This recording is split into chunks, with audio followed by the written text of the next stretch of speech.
The river is long, but I'm owning the shore. I'm more than I lost, and I'm finding much more, surviving the crocodiles,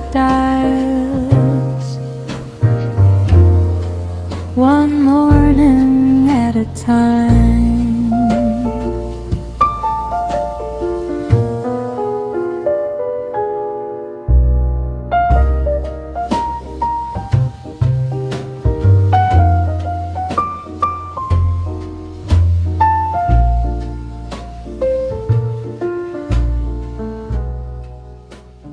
Good morning and welcome to this podcast.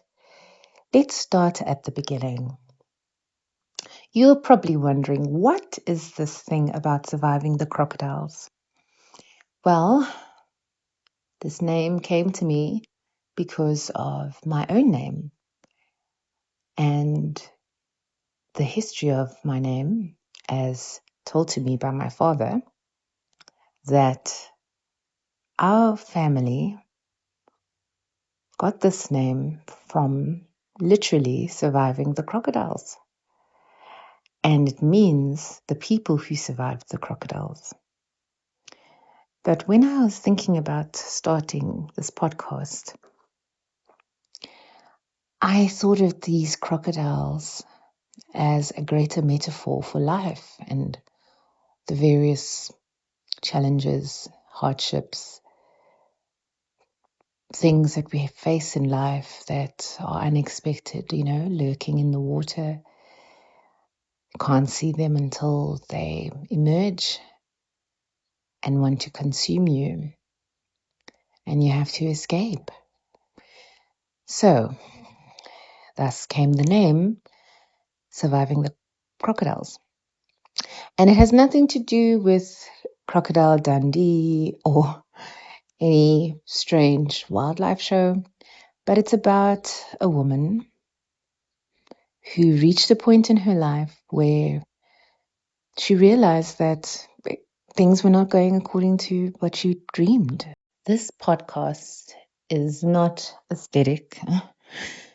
It's just real life, real conversation from a 40-year-old recovering workaholic and perfectionist who had a dream when she was 17 years old and no plan B.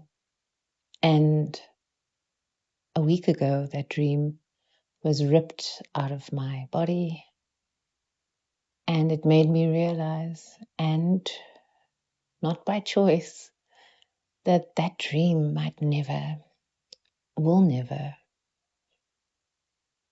happen. And it's hard. And I want to talk about it. And I know there are people out there that might have the same heaviness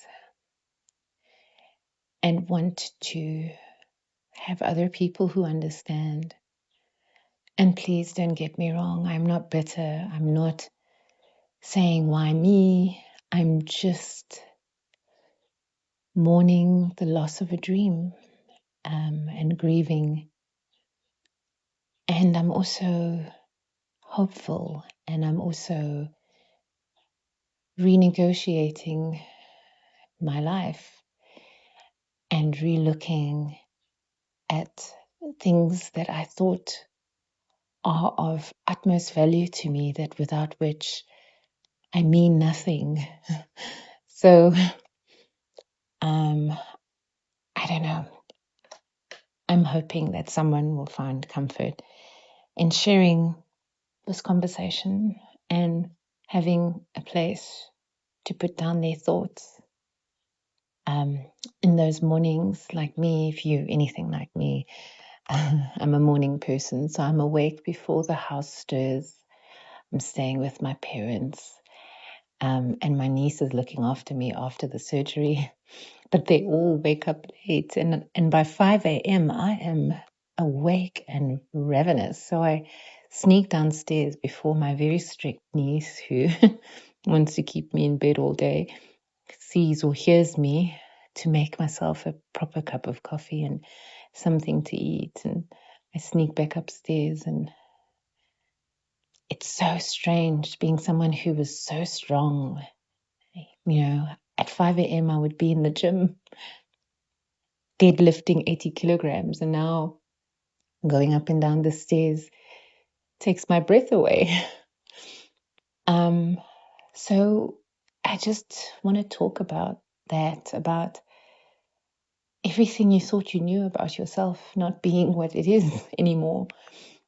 In one day, waking up from surgery and things are different, but things are not different. It's just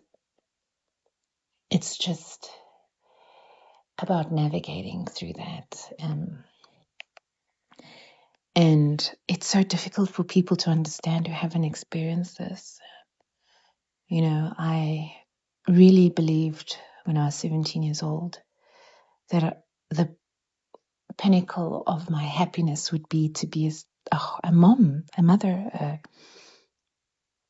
You know, I was the opposite of the women's movement in that I wanted to be barefoot and pregnant in my home and have children running around all over the place, and my purpose being their care, and having a home filled with laughter and the voices of children, and having a husband that I could look after and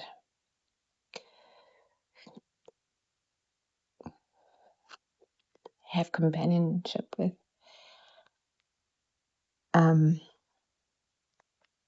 before you eat me up for that, it was what I dreamed. That at 17 years old, that's all I ever wanted. And the exact opposite happened to me as I'm 40 years old now with no husband, no children, and no uterus. So I really needed to rethink, recalibrate, and by force this time. And I wanted to take you along on that journey, and I wanted you to share yours. There's a poem I wrote on a trip I took for my 40th birthday, knowing that the surgery was looming large and trying to figure out how to figure it out. And it captures the essence of this podcast. Obviously, we'll go through so many different things, and I think a week out of the surgery, this is still what is the most prevalent feeling as I'm healing. And the poem is entitled, I Ate, I Prayed, but the Elusiveness of Love. There will always be something, I realize. Something they say keeps them away from me. George was a breakaway, a time to reflect and perhaps discover who I was meant to be if this is not me. A milestone is supposed to bring with it some clarity that only 40 years of retrospect can tell of me. So I ate, ambled along picturesque paths, and escaped my longing in a meditative prayer and gratitude for all of me. But love, I struggle to understand. The yearn for affection, connection, my own wavelength beyond the parts, but the whole of me.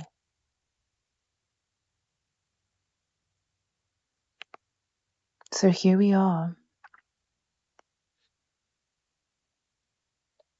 not quite where we thought we'd be,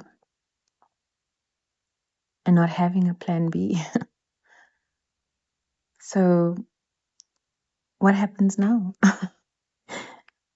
It's a morning at a time, processing and allowing everything that comes through to come through, and making peace and healing.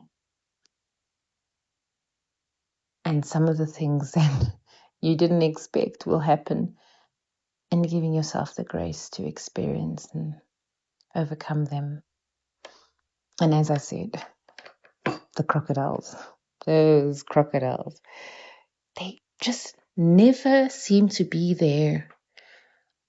But when you start to see the ripples on that still water, you think to yourself, that can't be good. But you ignore it. And then you find yourself almost in the jaws of a nasty crocodile. But you escape. You should escape every time.